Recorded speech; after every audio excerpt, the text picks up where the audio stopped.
So I just wanted to talk about my labor and delivery.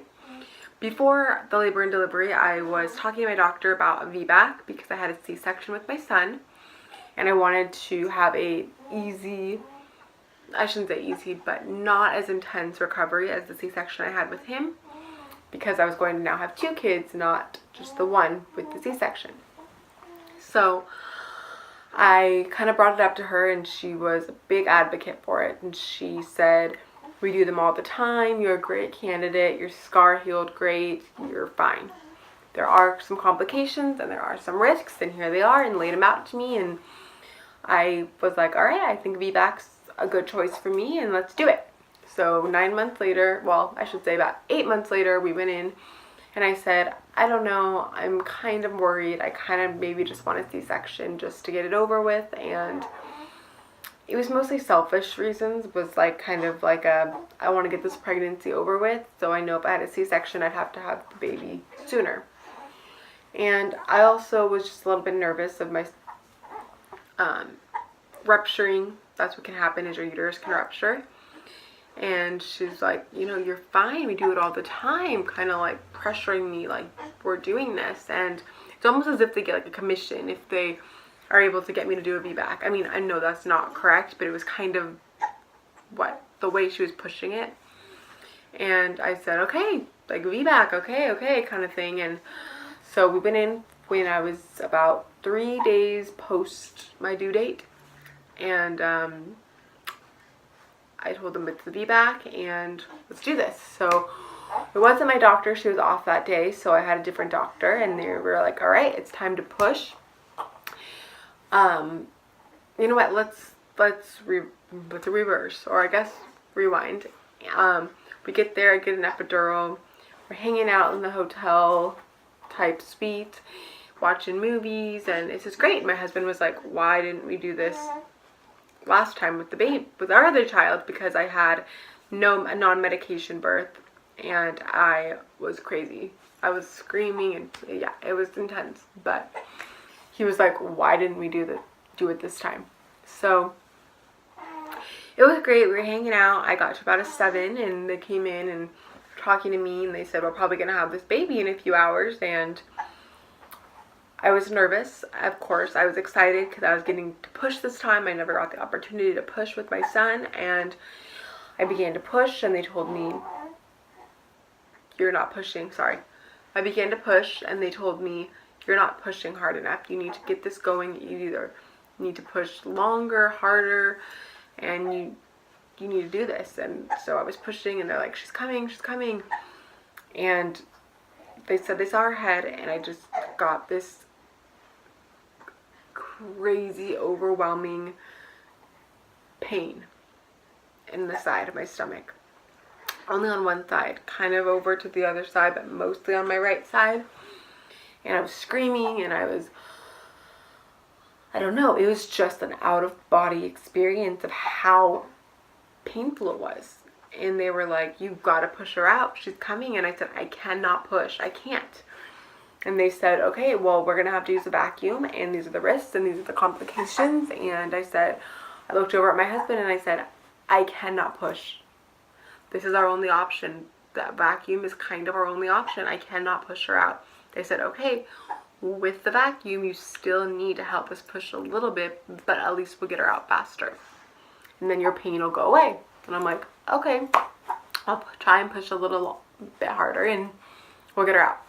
So we get the vacuum, I'm pushing, and she's out. She's not breathing. And they move her over, and they get everything, and they think maybe she's got, you know, fluid in her lungs, things like that. Turns out she had magnesium in her, which they had given to me for high blood pressure just hours prior. So they rushed her off into the ICU. I said, I'm in more pain than I was when I was pushing. This is intense. I'm screaming. I didn't even say it that nicely. I was screaming in pain. So they take me and they whisk me off to a CAT scan. And I come back, and I'm kind of relaxing with my husband. Not really, I'm still in pain. And they say, it's what we thought it was. You ruptured your uterus. And and you need to talk with your husband and let him know what's going on, and we need to whisk you into emergency surgery as soon as they get the room ready, because you could possibly bleed out and we need to get this fixed. So of course I'm bawling my eyes out. I don't want emergency surgery. I don't want my uterus to be ruptured. I've had it with all my labors and deliveries. I shouldn't say all, this is only my second one. With both of them, something went wrong. So I tell my husband, I'm bawling. He's of course telling me it's gonna be okay, you're fine. They take me off into the bed, and I'm so nervous, mostly for the anesthesia. I'm nervous about not waking up from it. I mentioned that to the anesthesiologist, and he says, well, there's no guarantee that you will wake up. And I'm like, that's not what I want to hear right now. Are you kidding me? But he could have at least said, you'll be fine, I do this all the time. I mean, if he was wrong and I didn't wake up, what was I going to do? Come back and say, oh, you were wrong. No. So I just felt that that was a little bit insensitive, and that he should have at least kind of reassured me, like, I do this all the time, you're going to be fine. And instead he just said, there's no guarantee. So of course I wake up from it, and I'm in pain, but I'm happy to be awake. My husband's there, my family's not there yet. I didn't want any family yet besides my husband. And first thing I do is I say, well, where's our baby? Where's Mila? That's the little girl that we ended up naming her Mila. And he said she's still in the ICU, and she probably will be there for 3 days.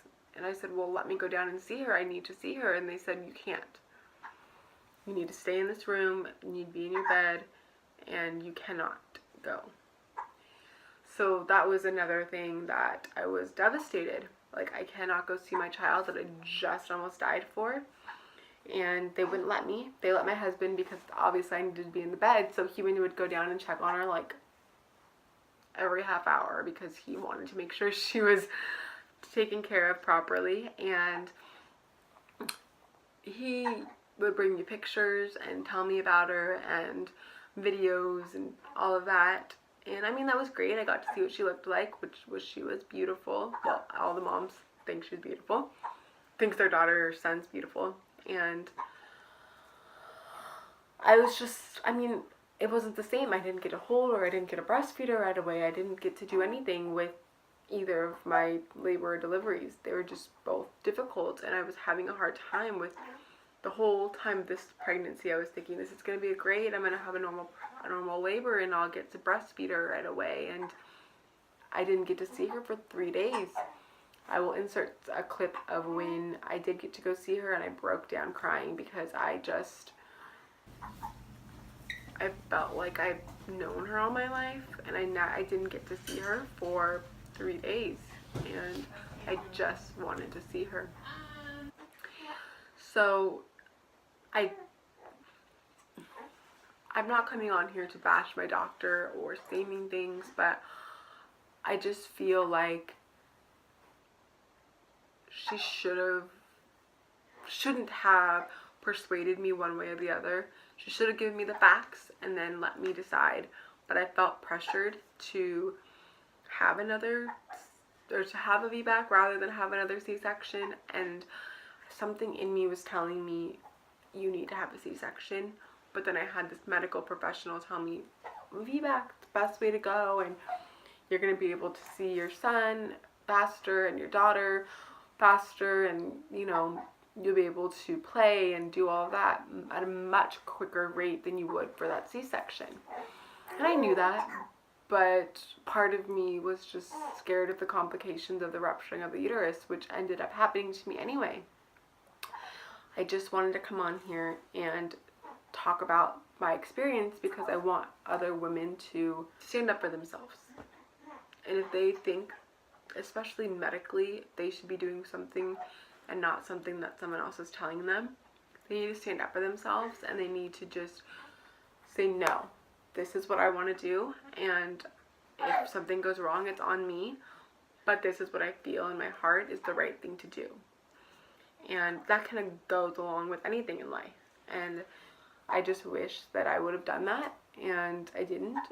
And it's fine. Everyone's great now, and yeah, you can hear her in the background. I'm finishing up the video here, but I just think that I feel like everyone should benefit from my story, and maybe if they're in a similar situation, kind of just do what they think is right and not what they're pressured into doing. So if you want to continue in following our journey with our two little ones, 2 under 2, then please click the subscribe button and the bell notification, and you can go ahead and follow Phillips.